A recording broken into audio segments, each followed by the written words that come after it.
Hi. Today is day 2 of me talking about 13 things that I have learned in 13 years of being an Asperger mum, an Aspie mum. In other words, we have a child in our family who's diagnosed with Aspergers Syndrome and has been since the age of 5. I knew that he was different from when he was a baby, from when he was just 2 days old. Today I want to talk about my second lesson that I have learned having this experience in my life, and it is to have a sense of humour. I've always been a person who is very positive and I can look at the lighter, brighter side of things, but having a child with Asperger's in my family has helped me to hone that skill of choosing to look at the joyful, more humorous side of everything that happens. Especially because in an Asperger family there are lots of frustrations that take place, not only between parent and child, but between the children.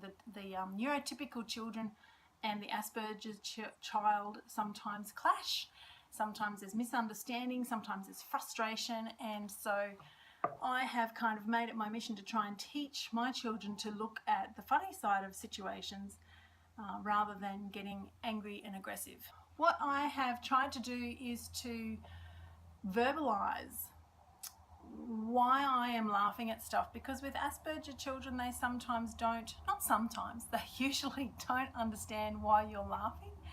They won't necessarily get your jokes, they won't understand sarcasm unless it is explained to them, and then they will laugh at things that we neurotypicals don't think is funny at all.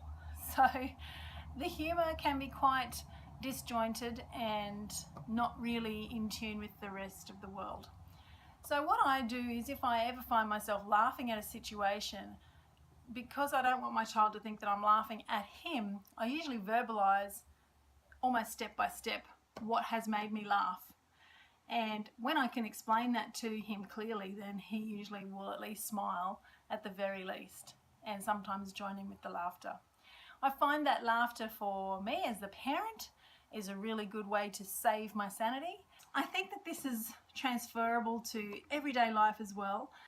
I'll just share with you a little story. When my son was a lot younger, he had done something wrong. I can't recall what it was, but I said to him, "You shouldn't do that." I explained, whatever the thing was, I said, "You shouldn't do that. And when Dad sees it, he'll probably hit the roof." And he just looked at me and said, "Why would he hit the roof?"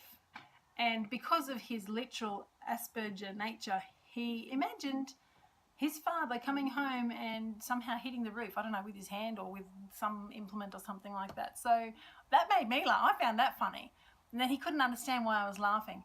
So what I did was I explained to him the saying, and I explained to him how, we say things, we say some words, but they actually mean something else sometimes. And when I was able to explain it to him, he understood the humour. But truly, not only do Asperger children bring so much joy, but they bring so many laughs. I actually have a red book. It's called Mummy's Red Book, and it's in my bedside table, and my kids love getting it out, because when my kids have done humorous things, I write down in the book the little things that they've done, the little stories and stuff that they've done. This isn't the right forum to share all of those things, but I'd encourage you, if you're a parent, write down some of those funny things, because otherwise you will forget, and it's fun to share it as a family afterwards as well. I'll be continuing with my next lesson that I've learned tomorrow.